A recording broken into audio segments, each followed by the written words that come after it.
There is one thing you can do at breakfast on a cruise ship that quietly hands you back about $12 a day, and almost nobody bothers. 17 breakfast hacks today, and I learned every single one of them the slow way, which is my polite way of saying I wasted a lot of mornings. Stay with me until the last part, because that $12 one is the tip hardly anybody knows, and it works whether you drink coffee or not.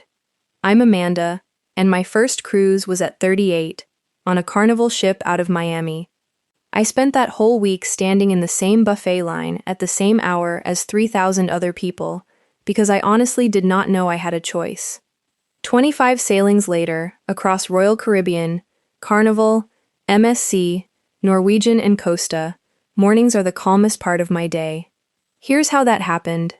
It starts on day 1, before you've eaten a single meal. Find the daily program, either the paper one or the one in your ship's app, and take a picture of the page with the food hours on it.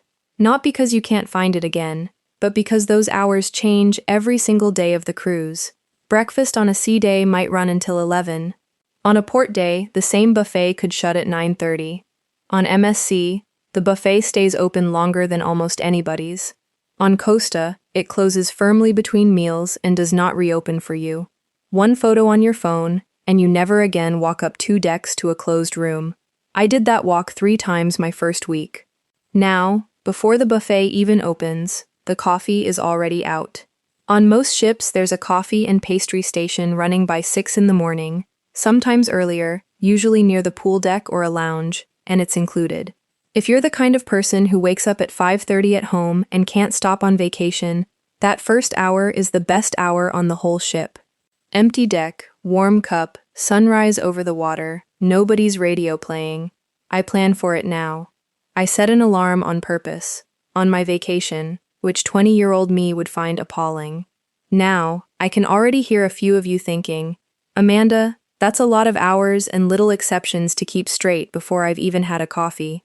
You're right, and that's exactly why I finally sat down and wrote all of it out. Every venue, every set of hours, which things are genuinely free and which ones quietly aren't, line by line for all 5 cruise lines, plus the exact sentences to say so you never have to guess. It's all in the Cruise Verdict Handbook, and the link is right down in the description, with a code on your screen for those of you watching on the television. It's there if it helps you, and only if you want it. Now, back to the ship, because the next one is the hack that hands you back the calmest hour of your day. Here's the one most people get wrong, and it's about timing. Everybody tells you to avoid the breakfast rush, and then nobody tells you when the rush actually is. So here's the trick I use. Don't watch the clock, watch the elevators. When you can walk straight into an elevator on the way up, the room will be calm. When 4 go past you full, you're arriving at the worst possible moment, which on a sea day is usually somewhere between 8:15 and 9:30. Wait 20 minutes, and it lifts like weather. And speaking of elevators, just take the stairs. I know, it sounds like something your doctor says. But at 8 in the morning, the elevator on a big ship is a small waiting room with a view, and the buffet is almost always only 1 or 2 decks off from wherever you're sleeping.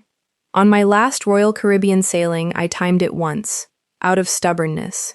4 minutes waiting for the elevator, 90 seconds on the stairs. I never waited again. Port mornings run on a different clock, and this is where first-timers get caught. On the day you're actually going somewhere, the ship opens breakfast earlier, sometimes a full hour earlier, because the crew know everyone has a tour to catch. That's the good news. The bad news is it also closes earlier.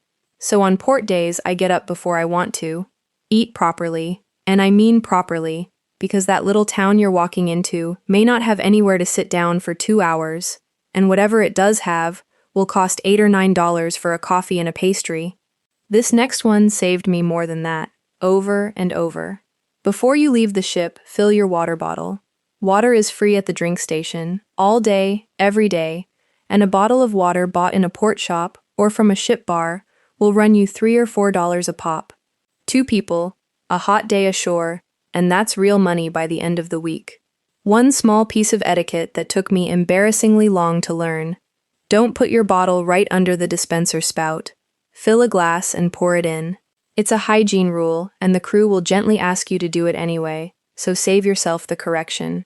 While you're there, build your port day snack. A banana, an apple, a wrapped pastry, whatever travels well in a bag.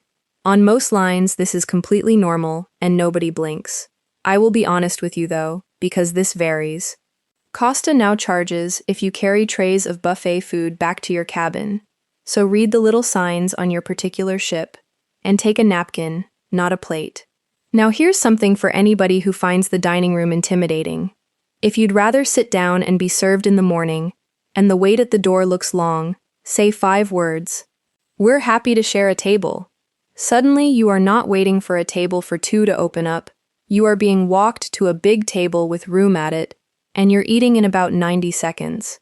Half the best conversations I've had at sea started at a shared breakfast table with a couple from somewhere I'd never been. Tell me in the comments, are you a buffet person or a sit-down breakfast person? Because I genuinely think it splits right down the middle. Breakfast on day 1 is also the moment to mention a food allergy or a special diet, and I wish somebody had told me this. Say it at your first meal, not your third. Tell the person seating you, and ask them to note it for the week. Gluten-free, dairy-free, diabetic, low sodium, whatever it is. These galleys handle this every single sailing, and they are good at it. But they can only help you if they know on Monday instead of Thursday. And if you're prone to seasickness, breakfast matters more than you think. Take your motion sickness tablet with your food, not on an empty stomach, and take it before you feel anything. That's the whole trick. Waiting until you already feel green is like putting on sunscreen at 4 in the afternoon. Eat something plain and dry, toast, a bit of cereal, and skip the greasy plate on a rough morning. My worst morning at sea was in the Bay of Biscay, on a Costa sailing, and it was made considerably worse by the eggs I'd eaten to be brave about it. Here's a small one that changes your food quality entirely, and it costs nothing. If something looks like it's been sitting under the lamp a while, ask. Just ask, kindly. Is a fresh one coming out soon? 9 times out of 10 the answer is yes, about 2 minutes, and they'll wave you over when it lands. Once on Norwegian, a chef went back and made me a fresh plate of it himself, because I asked politely instead of poking at the old one with tongs. The crew are not trying to hide anything from you.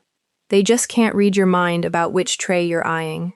Now, the hand-washing station at the entrance. I want to say this plainly, because I was the person who waved past it.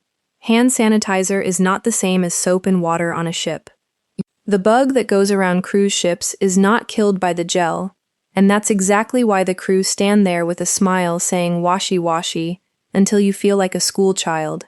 20 seconds at the sink, before you eat and after you touch the serving spoons that 400 other people touched. On my 3rd cruise, I skipped it all week and spent 2 days of a 7-day sailing in my cabin, and I have never once skipped it since. That's the cheapest insurance on the whole ship. If you're cruising with children, 7:30 in the morning is your friend. The room is calm, the trays are full, and nobody's waiting behind you while a 4-year-old changes their mind about pancakes. Ask for the high chair and the lidded cups before you sit, rather than after, because once you're settled with plates in front of you, getting back up is the last thing you want. And on the subject of getting back up, this one is for anybody who finds carrying a plate hard, whether that's a bad knee, a cane, a walker, or just a day when your hands aren't steady. Ask a crew member to carry your tray to a table.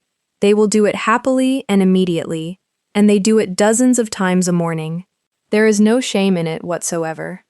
I watched a woman on MSC struggle with a plate and a stick for a full minute before a waiter spotted her, and afterwards she told me she'd been embarrassed to ask. Please ask.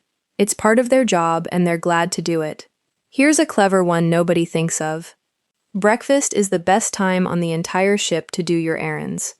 Guest services, the shore excursion desk, the spa desk, all of them are practically empty between 7:30 and 9, because everyone is eating.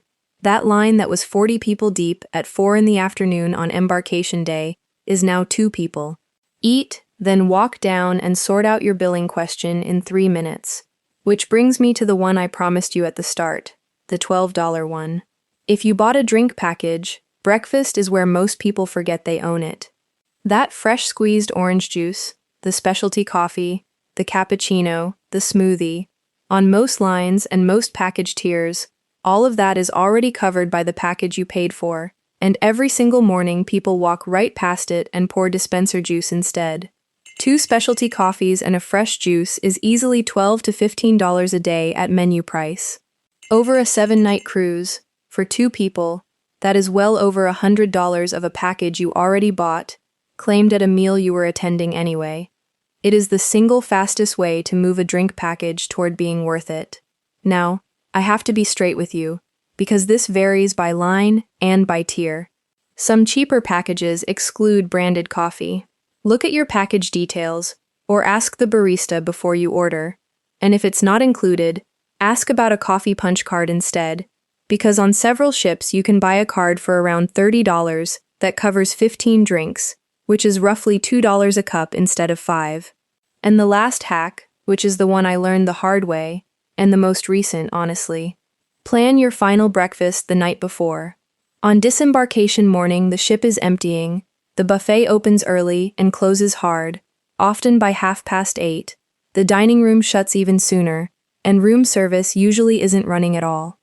On a Norwegian sailing a couple of years ago, I strolled up at 8:45 with my luggage tag on my bag, feeling relaxed, and got a banana and a paper cup of coffee for my trouble. Look at the hours the night before, set an alarm, and eat a proper meal before you go stand in the terminal for an hour. So here's what all of this really comes down to. Breakfast on a cruise ship is a meal you already paid for in full, and almost everything that makes it better is free, which means the only thing standing between you and a genuinely lovely morning is knowing when to show up and what to ask for. If you'd like the whole thing written down, the hours, the free list, the break-even math, and the word-for-word scripts, that's the Cruise Verdict Handbook, and the link is sitting right below this video.